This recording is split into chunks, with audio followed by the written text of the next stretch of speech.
gueules cassées sont nées des suites de la Grande Guerre, la guerre de 14, premier conflit où l'on utilisait des armes de destruction massive, telles des obus, donc des éclats qui emportaient une partie importante du visage. Donc 15 000 grands mutilés de la face avec une chirurgie réparatrice au maxillofacial qui n'existait quasiment pas. Et ces hommes se sont retrouvés dans le dénuement psychologique et financier. Donc l'association est née pour leur apporter un soutien moral et financier. Depuis la guerre de 14, pour fonctionner, pour apporter des soutiens à leurs membres, les Gueules Cassées ont eu l'idée de créer plusieurs jeux.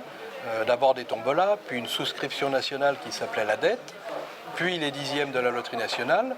Et lorsque la loterie nationale a commencé à décliner dans les années 60, eh bien, les Gueules Cassées ont commencé à réfléchir, avec la Fédération nationale André Maginot d'ailleurs, à trouver un jeu pour poursuivre leur œuvre.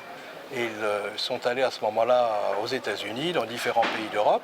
Et puis c'est en Allemagne, où il existait déjà un loto dans chaque langue, je crois, que mes prédécesseurs, un grand blessé de la Seconde Guerre mondiale, eh bien, a fraternisé avec le président du loto allemand, lui a donné en quelque sorte la recette, et les Gueules Cassées sont allés voir le Premier ministre de l'époque, c'était Jacques Chirac, et il a signé le décret autorisant la création du loto en France, mais au risque et péril des associations.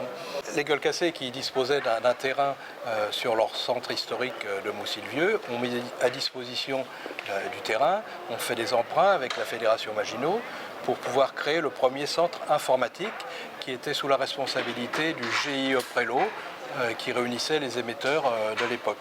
Et puis au bout de 2 ans, le jeu marchait tellement bien que l'État a dit stop, vous ne jouez plus tout seul, nous créons une société d'économie mixte qui s'est appelée SLNLN, Société de la Loterie Nationale et du Loto National, puis France Loto, et plus tard à la Française des Jeux d'aujourd'hui. Alors lors de l'élaboration de la raison d'être, l'idée d'une référence aux Gueules Cassées s'est imposée comme une évidence pour toutes les parties prenantes qui ont contribué justement à la rédaction de ce texte, alors qu'il s'agisse des collaborateurs en premier lieu, mais aussi des parties prenantes de la société civile. Et c'est ainsi que le texte de la raison d'être témoigne de cet héritage, avec une phrase que je vais citer, « Héritier de la loterie nationale créée pour venir en aide aux blessés de la Première Guerre mondiale, nous perpétuons nos actions solidaires et sociétales ». Donc c'est ça qui permet d'exprimer véritablement l'ADN et l'histoire de l'entreprise qui nous lie, FDJ et les Gueules Cassées. Alors, la mission principale de l'association, c'est d'apporter un soutien financier à ses membres. Pour les plus anciens, par exemple, c'est d'adapter leur logement pour un maintien à domicile ou alors favoriser leur entrée en EHPAD. Pour les plus jeunes, car nous avons des blessés très jeunes qui reviennent d'opérations extérieures, qui pour certains ont une blessure psychologique, car de plus en plus les Gueules Cassées ont une blessure invisible. Eh bien, il faut les aider à se réinsérer, à reprendre confiance en eux. Donc ce sont des stages dans des associations totalement dédiées à leur réinsertion, à leur bien-être, d'aider dans le cadre du devoir de mémoire que les jeunes générations, les nouvelles générations se souviennent de ce qui s'est passé pour éviter que ça recommence et transmettre l'état d'esprit des Gueules Cassées par les musées tels le musée de l'Armée, le musée de Meaux, et le mémorial de Verdun qui est un des phares du mémorial en ce qui concerne les Gueules Cassées, puisque Verdun, c'est l'origine. Il y a 20 ans, les Gueules Cassées ont créé leur propre fondation qui a pour mission d'être mécène en matière de recherche pour tout ce qui est traumatisme de la face et de la tête et certaines pathologies dédiées. L'association a soutenu depuis 20 ans près de 700 dossiers de recherche pour un montant supérieur à 22 millions d'euros et elle poursuit ce soutien au monde médical par reconnaissance envers ces médecins, ces infirmières qui ont rendu à ces grands blessés un visage presque humain.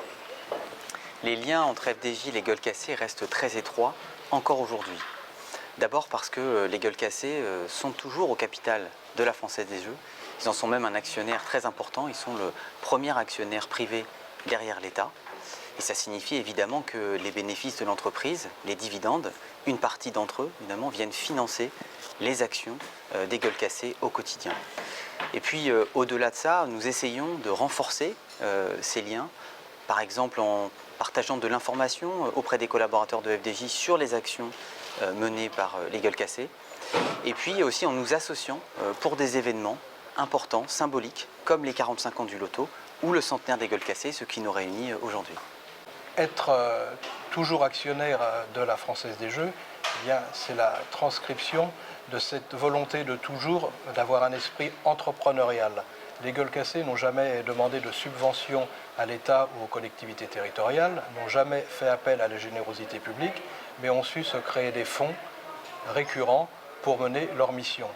Et la Française des Jeux, eh bien, c'est la continuité de toute cette histoire au travers de la loterie nationale, des dixièmes, et d'être, après la création du loto, qui a été le grand moment des Gueules Cassées, eh bien, de pouvoir poursuivre les missions sociales, mémorielles et médicales grâce eh bien, aux dividendes que l'association perçoit de la Française des Jeux.